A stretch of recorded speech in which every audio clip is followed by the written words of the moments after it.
Good morning. It is. So much appreciation for you again. It's great to be here.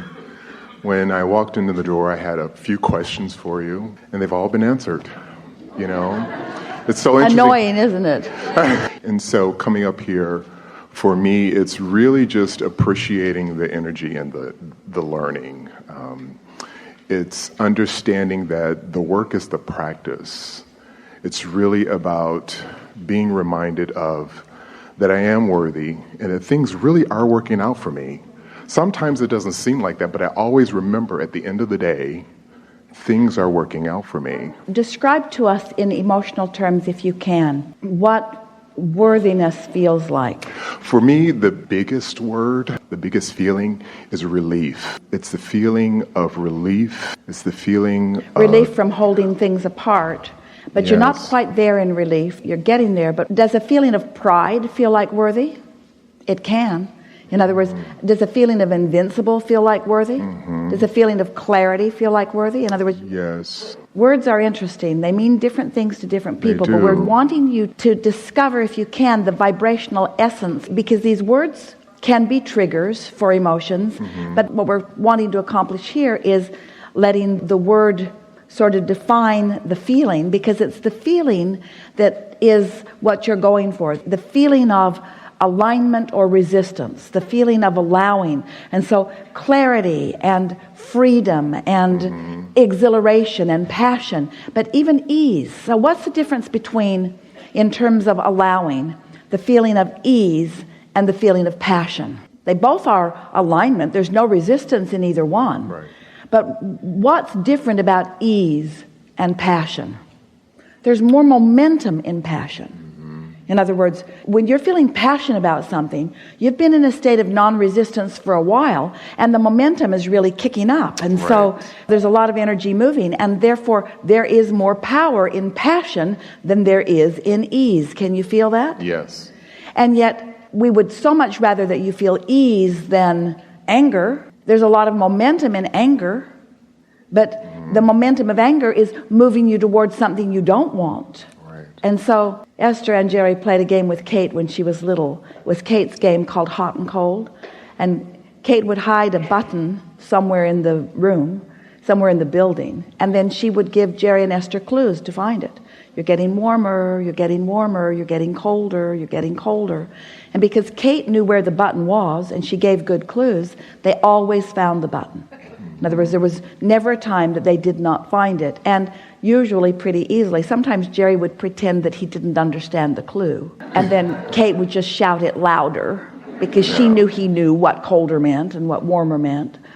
But we want you to utilize your guidance system in the same way. You can feel when you are moving away from something that you want by the emotions of negativity, and you can feel when you're moving toward it. But you can also feel when you are adding momentum to something. So I want to put a question to you. What slows momentum of something wanted? Introducing resistance to it is like putting the brakes on. So how do you introduce resistance to a desire or something wanted? By offering thought that is contradictory to it. I want it, but I want it, but I've never had it, or I want it and I don't know how to get it. And so it's just a matter of paying attention to the way you feel while you're thinking. Think and feel, and you can show yourself how to eliminate the resistance that's been slowing things down. Just want to stick that in there a little bit, because you all are becoming more deliberate in your creation. We want you to utilize your guidance system because it is so much easier than you are letting it be. It is. You know, that's very interesting that you're talking about that. Just in the last break, I was talking with Scotty and a few other people here.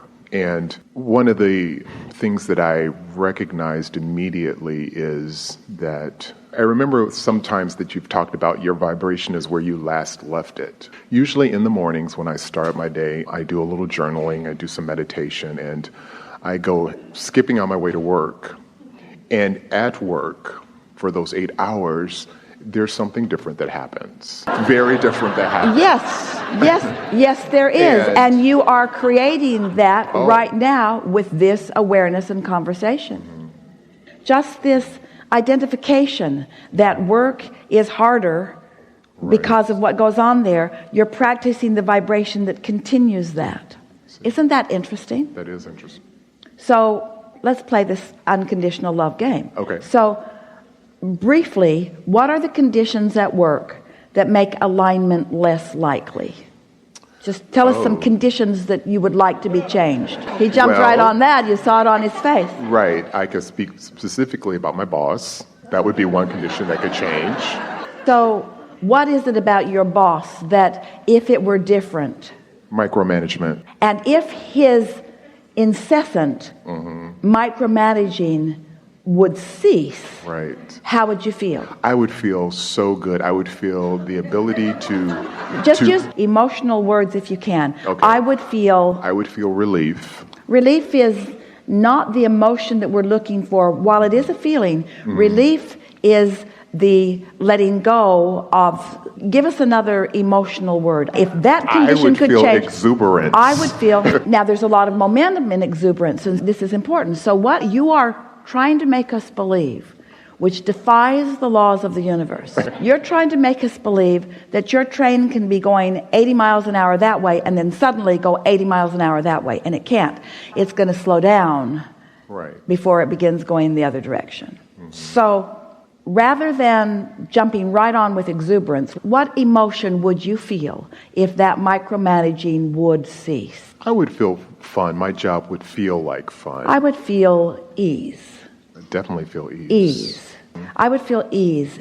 I would feel ease in the allowance of my own juices to flow. Flow was my next word. Flow. I would feel ease in getting to do what I'm inspired to do. I would feel the flow of my own inspiration. I would feel the clarity of moving toward what I want without someone else taking me off in another direction. Now, we're offering some sort of negative commentary here, but we're wanting to hone in on that feeling. I would feel ease, and I would feel confident, and I would feel sure, and I would feel stable, and I would feel good. I would feel happy to be there. I would feel glad. I would feel inspired. I would feel uplifted. I would feel capable. I would feel efficient. I would feel satisfied. I would feel proud. I would feel exuberant. Yes. I would feel passion. I would feel elation. I would feel eagerness.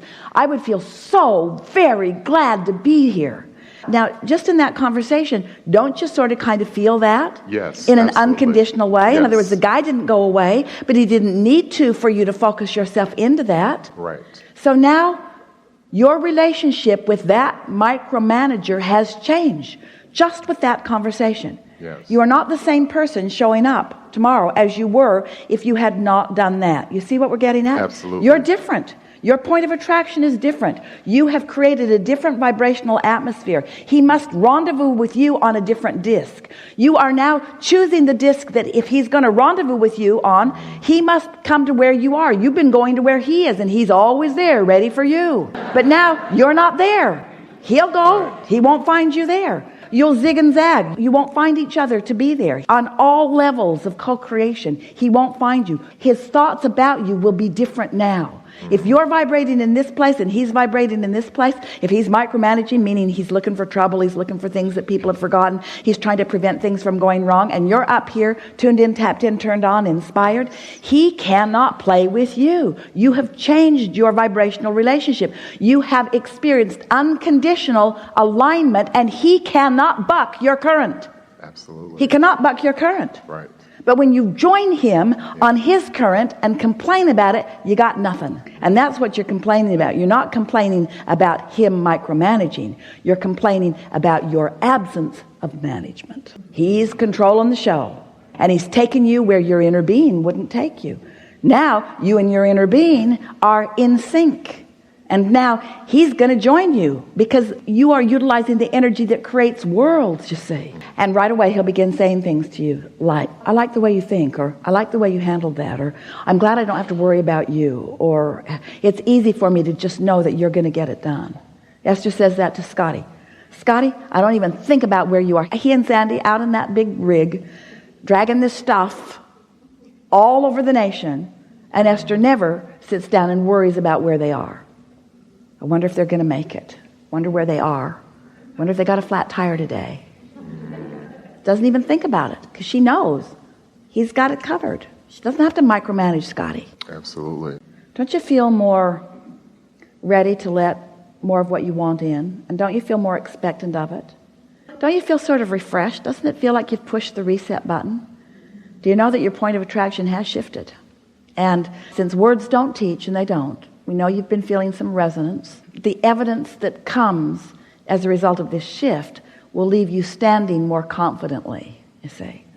And we don't want you to be confused about what's going on here, because there's no magic going on.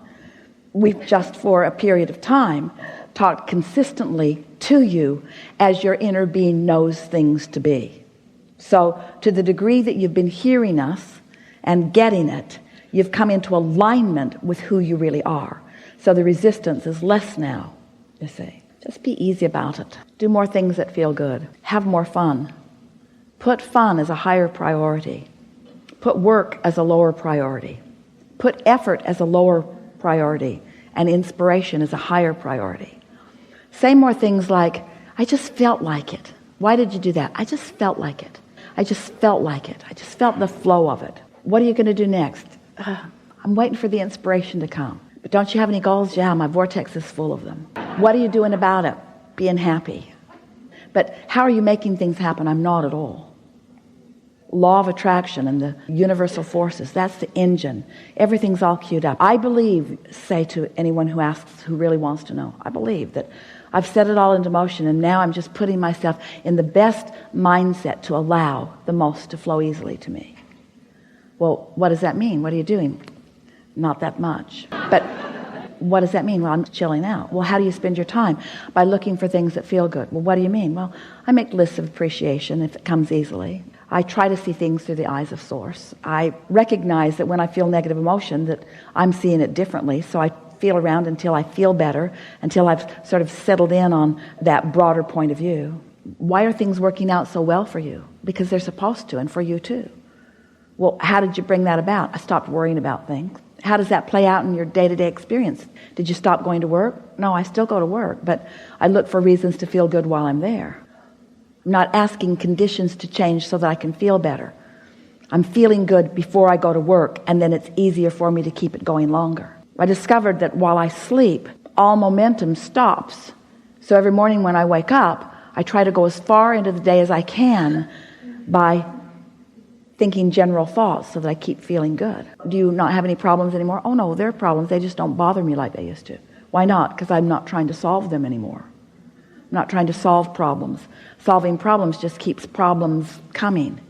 What do you mean you're not trying to solve problems? I believe that the problems are already solved.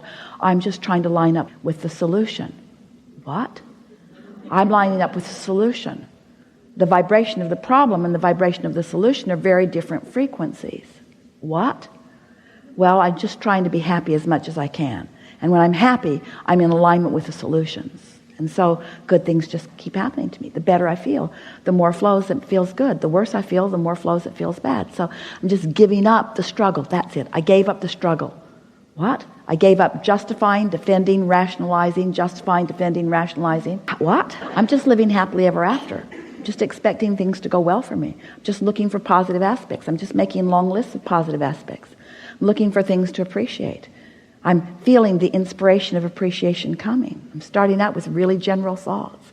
I focus upon emotions rather than conditions. What? Well, it's a long story, and it took me a while to get there, but now I'm here. It's just getting better and better and better. I'm not trying so hard to make anything happen. I'm expecting the good that I deserve to flow to me, and it is. We've enjoyed this interaction more than words can convey.